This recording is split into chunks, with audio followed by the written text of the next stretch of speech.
What up is Marcus Dynasty Fun Dads. This is the last video pre-NFL draft. I'm excited. 1 QB league, that's what we're going to go with in these last rankings right before the pre-draft here, or right before the draft. I'm excited for the draft. We're going to be, of course, giving a video. We either do a live on Thursday or we'll be doing an immediate post reaction to these rankings because these rankings are going to change. People are going to move within a tier. We're going to have more concrete ideas, especially where tier one wide receivers, which order they're going to go in. Right now, it's a crapshoot, but it will be more determined after the NFL draft, which is just, gosh, 24 hours away. Woo! 28 hours away, but whatever. It's close enough. The first prospect in 1 QB leagues is going to be Breece Hall. And in fact, he is one of the safest prospects that I have seen over the last couple of years. We look at him into the tier of Jonathan Taylor. We look at him in DeAndre Swift's eyes. We look at him as Ezekiel Elliott eyes, Leonard Fournette. These are all prospects that were pretty much can't miss prospects. And I think Breece Hall, unless he goes absolutely to a horrendous spot, and I'm talking Denver, Indianapolis, he will be the 101 pick. So 99.9% chance that he becomes the 101 pick. And really, he's in a tier by himself, just like Najee was last year, where I felt like Najee was clear and cut the best player in 1 QB leagues. Especially the bigger the league size is, the more that you need these stud running backs, and that I'm in a 16-team league, and running backs are so incredibly important. In fact, if you're an average team, you have running back 8 and 24. So you need to have, Breece Hall will be a top, probably, I'm guessing he'll be right around that top 5, 6, right where Javonte is now. I'm thinking that that's where Breece Hall is going to be in 12 months from now. Let's talk about the tier 2 running back, the one, the only, Kenneth Walker. People have complaints about his pass catching at Michigan State. Yes, they do concern me a little bit, but he's not Jordan Howard.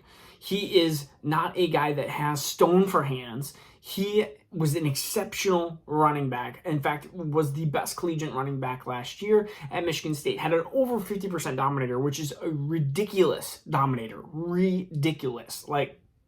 Historically great dominator rating. So analytics show that sometimes there's a little bit of concern of the target share and stuff, but really, I watched the tape and I love Kenneth Walker as a runner and as a player. His pass catching, I think he's going to be one of those guys that might max out at 30-40 catches a year. Still, that puts you in probably high-end RB2, low-end RB1 category. And in Dynasty, that is very, very valuable for the next 4 years. That's where I see him into this kind of 4 or 5 year category, bouncing between 7 and 15, 7 and maybe 17, kind of into that RB1, RB2 territory. Think Antonio Gibson the last 2 years. That's where I see him, except, well, Antonio Gibson came in with a completely different utilization and use set at Memphis versus what he's doing. Beside the point. I don't want to get distracted. Wide receiver tier 1s. This is 3, 4, and 5. Drake London, Treylon Burks, and Garrett Wilson in no particular order. Well, my order is Burks, Wilson, London. I have seen with so many different people, different orders. It doesn't really matter. They're all in the same tier. Landing spot's going to determine who comes first. So 3, 4, and 5.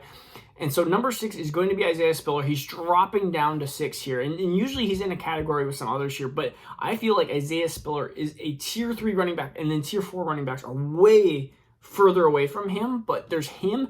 And you can arguably say that Jameson Williams and George Pickens are in that same type of tier with him. George Pickens over Jameson Williams, very slightly. Again, same tier. I could easily see Jameson Williams go to a better spot, having him drop because of that ACL. He goes to Green Bay. He goes to Kansas City. He goes somewhere, New Orleans. I could see Jameson Williams making not immediate impact. That's the wrong words. Making an impact when he comes back from the ACL injury. We know historically, it's been 12 months. That narrowed frame has gone down to 11, 10 months, not 9, 8 months like Adrian Peterson, but you could see him November of next year, and wouldn't that be just a jolt to your dynasty team? Just all of a sudden, boom, getting Jameson Williams. And maybe he turns into like the Odell season, his rookie year, where he didn't play for the first couple of games, and then all of a sudden, exploded onto the scene, and we never looked back for, well, 4 or 5 years. So that is the tier. Isaiah Spiller, the biggest concerns, I think, really are his speed, his agility, his quickness, his vision as well. But there are just definitely some concerns of Isaiah Spiller. But looking at him as a prospect-wise, I feel like he's in the prospect-wise verse of like that Michael Carter of last year, where Michael Carter was the end of first. There was a more elite wide receiver prospects last year than this year, slightly. I think there was a higher ceilings of some of these wide receivers, like Jamar Chase, Jalen Waddle, Devontae Smith. These had all potentially top 5 wide receiver abilities, which I'd see Garrett Wilson, Treylon Burks. Treylon Burks could be top 5, but Drake London, I see these guys as maybe low-end wide receiver 1s, high-end wide receiver 2s, which are still extremely valuable in Dynasty. Jameson Williams actually might have the highest upside, but there are definitely concerns that he is more of a deep threat, and which worked for Jermar Chase. But there's concerns that he is not as sophisticated, if I can actually say that word, sophisticated into the route tree, and there's some concerns that he was behind Garrett Wilson and Chris Olave. Why wouldn't he be able to get any time there at Ohio State? Did they just hate him? There's been plenty of burners, a la Deshaun Jackson, who have even been really good for teams. Of course, Deshaun Jackson shorter, but they have been really good for NFL teams and have shown boom or bust abilities, but have not been amazing fantasy football producers. Jermar Chase is the elite of the elites because he is a deep play bomb threat. So is Tyreek Hill, but yet they do the slants and the short stuff. And maybe the NFL has changed in that regard. So maybe I'm too low on Jameson Williams. George Pickens recovering from ACL. The biggest concern is he didn't improve a ton from his freshman year, which he blew up on the scene at Georgia, to his sophomore year, which is potentially a problem. But the upside and the athletic traits and the ball control, or the body control, and the ability to basically pluck the ball out of the air, I really like George Pickens' tools and traits, and that's why they're kind of into this tier here. We get into the next tier here, and we have the Christian Watson, Jahan Dotson area here, and really with those type of players, we're looking at the end of the first, and we start to graduate into what do we do from here, because those two players I think are safe prospects. Safe is the wrong word, I guess. They are prospects that I have more confidence in than the Sky Moores, than the Wan'Dale Robinsons at this point, and Jalen Tolberts and stuff like that. You cut off here, and we go into quarterbacks, which I have one quarterback in the early second round. So we're just going to kind of go through some players that I have that are not in the top 10, 12 here.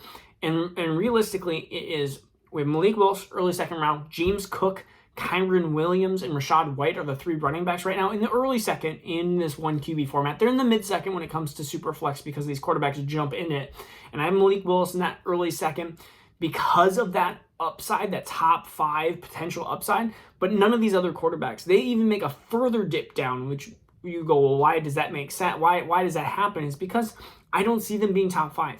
When you are a super flex league, you need 24 starting quarterbacks every week, or 20 to 24. I mean, there's some teams that will just start wide receiver and running backs instead, which is fine. But there is at least 20 quarterbacks that are probably needed to be started at a weekly basis versus 12 when it comes to just regular, and then you have bye weeks and everything like that. So realistically, Superflex is high demand for quarterbacks, where 1 QB is where I devalue quarterbacks a ton. And Malik Willis is even hard to put at the second round, early second round. Then we have Kyron Williams. I talked about Rachaad White, even Zamir White. These are all running backs into this, fourth tier. This fourth tier that is just going to be depending on, again, landing spot and draft capital. Draft capital being the big star because there's a lot of running backs between running back 4 and 14 that I like, but they have huge holes, and it's going to matter on draft capital and landing spot dependent are going to be huge factors on where these running backs are going to be staying in the second or going to the third. And then, of course, these second round receivers that we had talked about, Jalen Tolbert, Wan'Dale Robinson, Sky Moore, is one of them going to go to Green Bay? These landing spots are going to be huge for Green Bay, Kansas City, Houston, New Orleans. I think they're all desperately needing a wide receiver there. Just want them to go to the Giants. Like, there's a lot of different teams that could potentially need another wide receiver. So do some of these wide receivers move up? Do some of them move back down? Does a Calvin Austin all of a sudden jump up or jump down, or what wide receivers? There's a lot of different wide receivers. Khalil Shakir. Somebody's trying to call me right now? No, don't call me. I am busy with the video. So there's a bunch of different wide receivers. Again, when you get after this draft is just known for being top heavy. You get the top 6 and you feel pretty good. Maybe he's top 7 and top 8. And then you get to 9 and off. Jahan Dotson, Christian Watson, these are guys that would have been probably mid-second rounders last year. You just start getting to these wide receivers, like Rashad Bateman, easily a better prospect than Christian Watson, Jahan Dotson. And look at where he was drafted.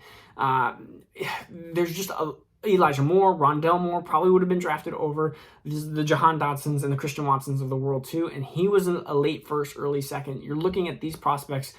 There's a lot more danger. I mean, Christian Watson didn't perform at North Dakota State, even though he was this freakish athletic ability. Jahan Dotson did not perform when KJ Hamler and Pat Freiermuth were there, and he had a very late breakout at Penn State, and he's not even an early commit. So there's some definitely concerns when we start getting after this 9 range. It's a big risk. So we are going to see you guys tomorrow.